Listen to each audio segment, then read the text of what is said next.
Warahmatullahi wabarakatuh.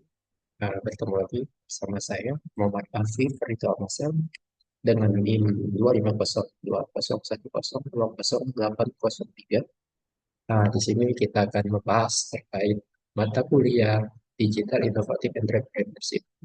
Nah, bahasan kali ini akan difokus ke bisnis digital, yaitu terkait transformasi dan strategi pengembangan. Oke, mari kita mulai.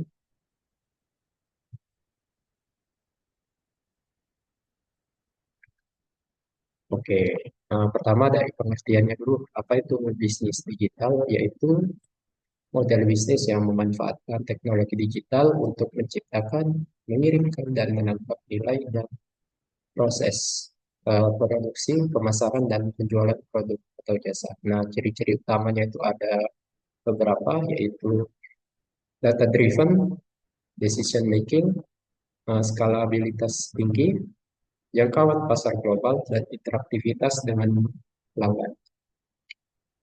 Ini ada perbedaan bisnis digital versus konvensional. Jadi ya istilahnya itu bisnis digital itu yaitu upgrade dari bisnis konvensional.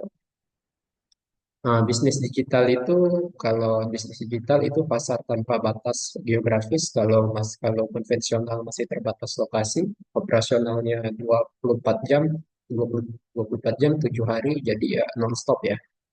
Untuk yang konvensional itu terbatas, skalabilitasnya tinggi untuk yang digital. Untuk konvensional pertumbuhan linear. Digital ini lebih mengandalkan ya, sangat mengandalkan data driven. Kalau konvensional masih menggunakan manual base, bisnis digital itu personalisasinya tinggi. Sedangkan untuk yang konvensional lebih ke pendekatan umum, manusia ke manusia. Jenis-jenis bisnis digital yang versi digital dari bisnis dan digital, bisnis yang mengubah model konvensional menjadi format digital tanpa mengubah inti bisnisnya.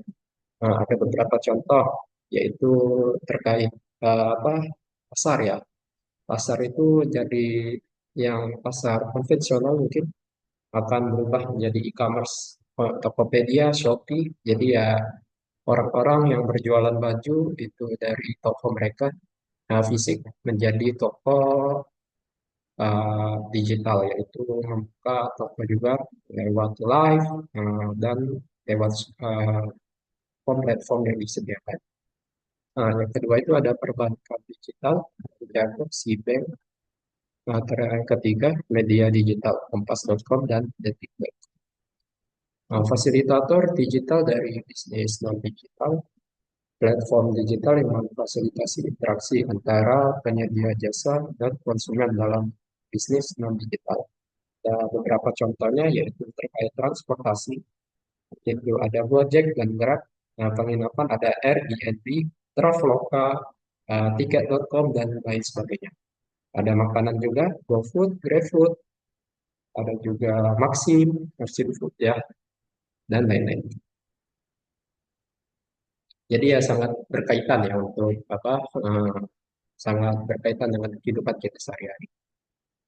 Ini ada bisnis digital hybrid, kombisi antara operasional fisik dan digital untuk memberikan pengalaman yang lebih terintegrasi. Karakteristik utamanya itu ada integrasi channel online offline, customer experience seamless, data terpusat, dan operasional yang lebih fleksibel. Contoh ada Starbucks itu melayani mobile order dan juga toko offline.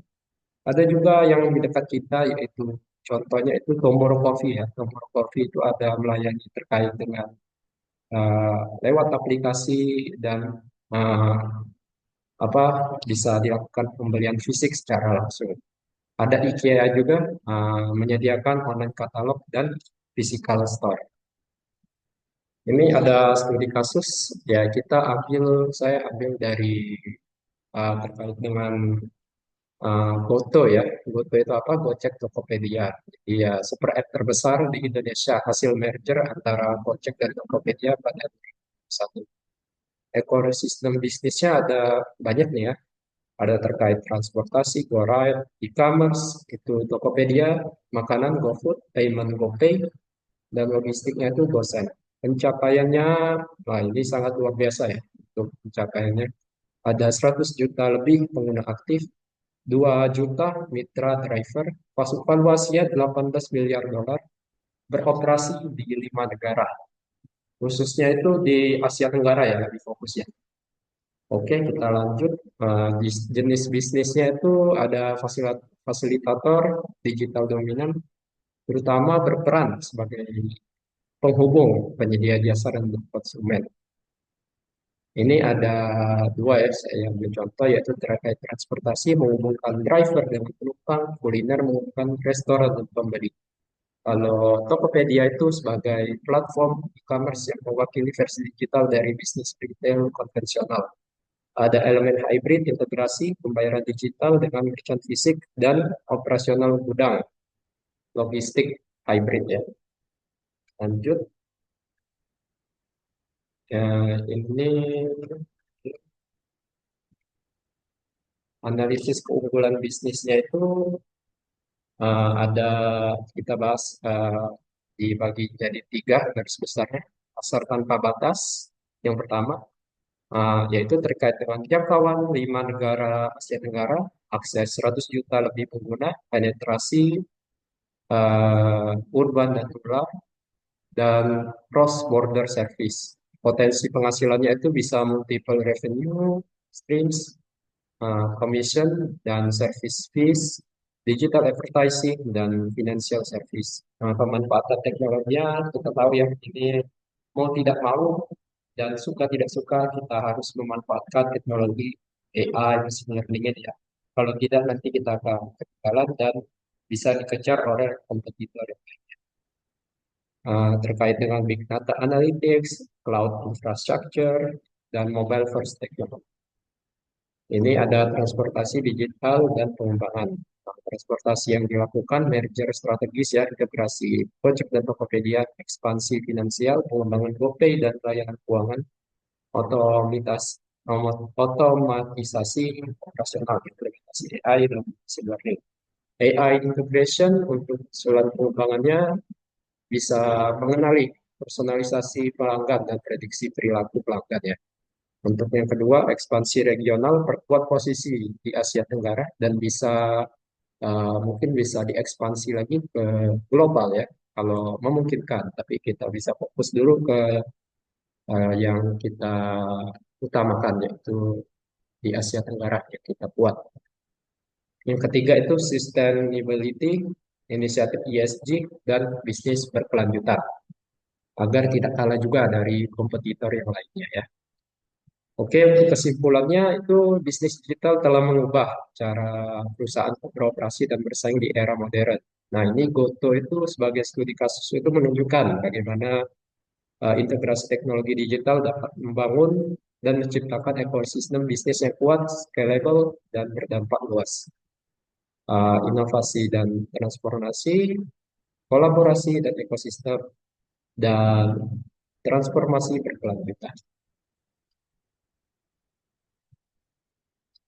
Oke, mungkin itu saja presentasi dari saya terkait dengan bisnis digital dengan studi kasus Goto Group.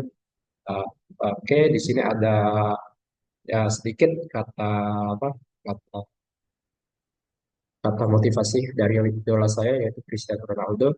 Saya selalu ingin menjadi yang terbaik. Saya tidak pernah puas dengan yang cukup baik. Jadi ya kita harus jangan pernah puas dengan diri kita sendiri. Kita harus mengembangkan agar kita tidak kalah dari kompetitor.